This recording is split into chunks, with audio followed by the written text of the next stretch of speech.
All right, here. Today I am going to give y'all my predictions for this Sunday's NASCAR Cup Series race at the Sonoma Raceway.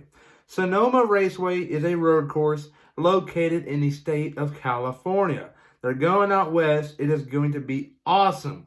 But before I get into my predictions, I want to add that I am going to do a Pick 5 contest for this Sunday's race at Sonoma. And if you're wondering how does a Pick 5 contest work, well, it is pretty simple. All you're going to have to do is comment down below in the comment section who you think will finish in the top 5. If you go 5 for 5, you get an autograph of your choice. I got Richard Petty. I got them all. And if you go 4 for 5, you get an unsigned hero card of your choice. And I can pretty much say this without hesitating. I got every single driver right now participating in NASCAR's hero card. So there you go. Comment down below to be entered in the contest. And also go check out JB Racing News Reviews, Righteous Redneck, and Winning Bets. But let's get started. Ryan Priest, and you're watching William Blackwell on YouTube. Before I give y'all my predictions for this Sunday's NASCAR Cup Series race at the Sonoma Raceway, I got to talk about this past weekend's race. And this past weekend, the NASCAR Cup Series went to Charlotte Motor Speedway to race at the Coca-Cola 600. The Coca-Cola 600 is a big race for many reasons. One being, it is the first time we're going to see qualifying at a mile and a half in 2021. But two, it is a crown jewel race. And if you win a crown jewel race, that is big on your resume. But you also got to add, this race is located in pretty much the headquarters of NASCAR, Charlotte, North Carolina. And all these teams around are wanting to win at their home track, if that makes any sense. So every car and every team is going to bring their best effort. But let's go Saturday morning. Saturday morning, like I said, you had qualifying for the first time this year at a mile and a half track. And we saw Kyle Larson put down a fast lap and win the pole for Sunday's race. Ricky Stenhouse Jr., driver for JTG Daugherty Racing, racing for Jody and Tad Geschechter, and co-owned by Brad Daugherty, starting second on the outside lane. It was a great run by him, but I deep down thought this was not going to be good for Stenhouse at all.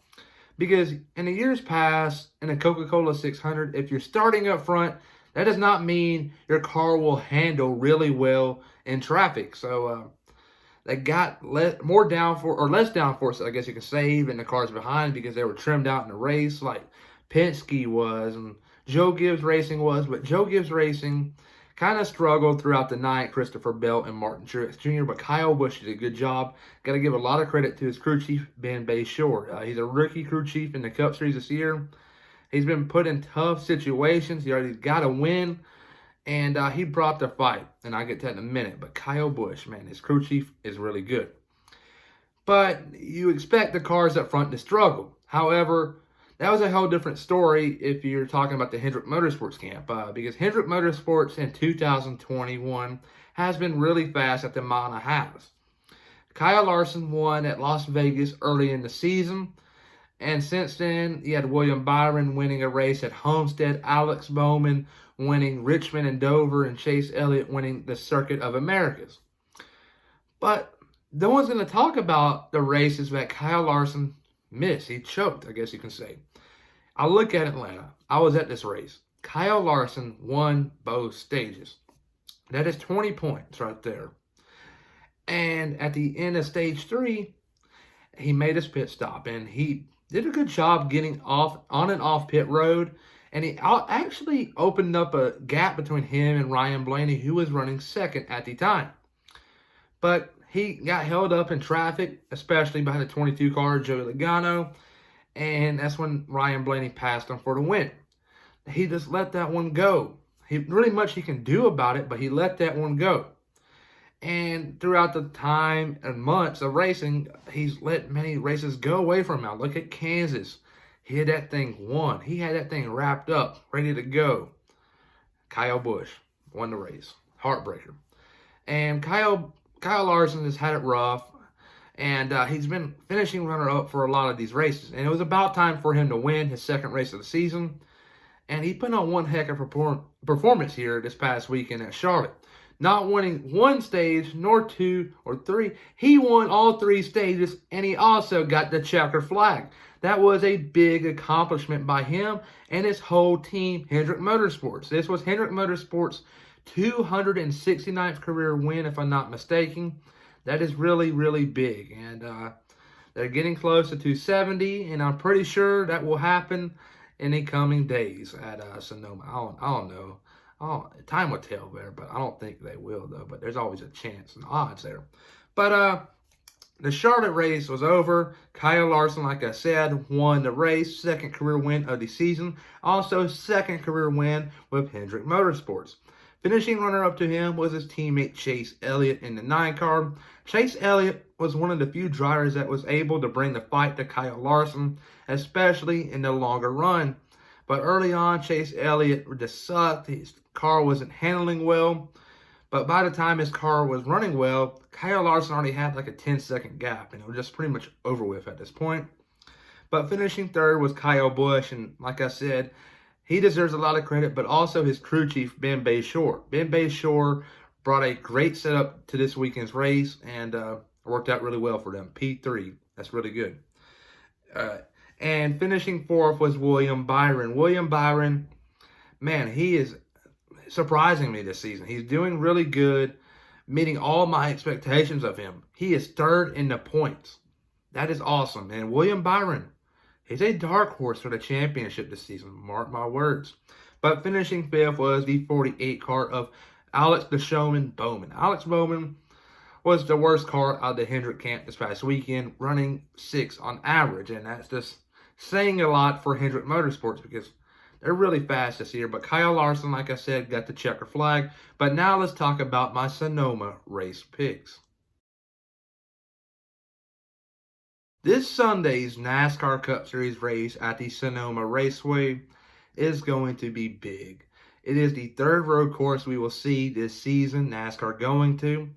But this will be also the first time NASCAR has gone to Sonoma Raceway since 2019. In 2020, due to a lot of issues going around the world, NASCAR unfortunately decided to call the race in Sonoma and just cancel that event. Instead, they went to Darlington, if I'm not mistaken, and they canceled a lot of races last year, but Sonoma was one of them.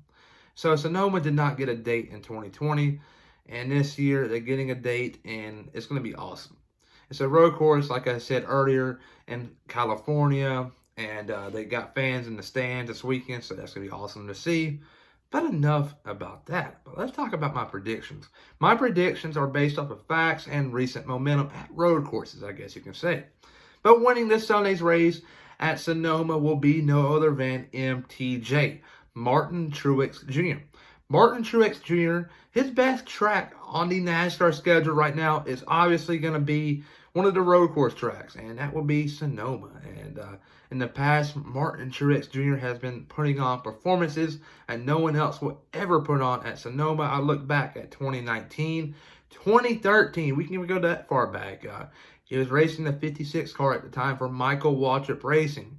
He upset them all and won the race. And he is someone to keep your eye on, and I think he will get the checker flag this Sunday at Sonoma and make it win number 4 on the season. But finishing runner-up to him will be the 18 car of Kyle Busch. Kyle Busch, in my opinion, does not get a lot of recognition when it comes to road course racing. He is really good. He is really talented. Just look at Coda. He did really good. He was top 3 most of the day, leading late at the end of the race, and made a gutsy pit call at the end, which ultimately hurt his results, and he still had a top 5 finish going. But that crew chief decision by Ben Bayshore, not a great idea, but he is a rookie crew chief. I let that slide, but he did make up with the 600 performance and that setup. So I'll let that slide, but Ben Bayshore kind of cost Kyle Busch a top 5 finish at Coda. But I think he will make the right calls this Sunday and finish runner-up to his teammate Martin Truex Jr., who will get his 4th win of the season. Finishing third will be the 9 car Chase Elliott. Chase Elliott, without a doubt, is one of the best road course drivers in the NASCAR Cup Series. He won Coda. He won many road course races last year. He's going to be a factor this Sunday, but I don't think he will have anything for Martin Truex Jr., who will win. Finishing fourth will be the one car Kurt Busch. Kurt Busch, as of lately, has been terrible, and it really isn't much you can say about it. Kurt Busch has been struggling. Now, Coca-Cola 600 was just a bad, unfortunate situation. And if you didn't watch, Kurt Busch raced in the 600. He had to start at the rear, worked his way up, and during stage 2, he lost oil pressure and he lost power steering. Went to the garage and he found out that there was a belt broken. And he went back on the track. As soon as he was finna blend in off of turn 2, it snapped. And he blew up, had to go to the garage and call it day. And he finished dead last. And he finished 13th at Dover. He finished bad at Coda, finished 13th at Coda, and then another 30th place finish before him. And it's been bad luck for him. But you know what? He goes out to Napa Valley and races at the Sonoma Raceway and does a good job, in my opinion, and brings it home P4. And that P4 finish will go a long way. I remember at the beginning of the season, he ran really well at the Daytona Road Course. It's the second time he's been there in a Cup car, and he ran really well. Finished P4 there, if I'm not mistaken. We'll go to Sonoma. He's won this race in the past, if I'm not mistaken, and has many top 5 finishes here. So keep your eye on Kurt Busch. I think he brings it home in the top 5, which would be really big. But finishing 5th and rounding out your top 5 will be Kyle Larson. This is a home race for him, and he's a really good road course racer. He's underrated. He's won the pole many times here at Sonoma in the past, so keep your eye on him. He finishes P5. But my dark horse for this Sunday might catch a lot of people off guard. A lot of people's go-to will be Michael McDowell in the 34 car. And that's a good point to make. He's a good contender here. He's finished in the top 10 in both road course races this season. And I just don't have him. I got Ross Chastain. Ross Chastain is like Kurt Busch. They're teammates, actually. And they've been struggling lately. But he did bring it home inside the top 5 at Coda, and that caught my attention. So Ross Chastain does not win this Sunday's race at Sonoma by any means, but he will get a top 10 finish. Mark my words. But everybody, though, remember to please like and subscribe and comment down below who you think will win this Sunday's race. And you never know, you might get a prize. But also go check out JB Racing News Reviews, Righteous Redneck, and Winning Bets. Peace.